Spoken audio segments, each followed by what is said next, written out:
you want your home to look like a designer decorated it, but you don't have a large budget for decorating. Shopping at the thrift store could save you so much money. In this course, I'm going to show you how to create beautiful interior design with items that you purchase from the thrift store.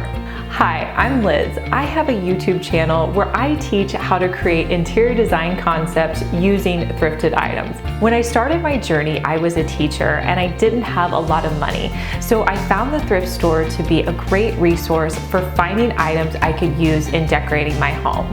Out of the need that I had to save money, I found the thrift store, and I realized that I could have a designer home by shopping at the thrift store and using a little bit of DIY. This course will give you the skills you need to shop at the thrift store and decorate your home while saving so much money. I will teach you how to easily DIY thrift store items that you can integrate into your home. At the end of this course, you're going to have access to all of my tips and tricks for creating a beautiful space with items from the thrift store.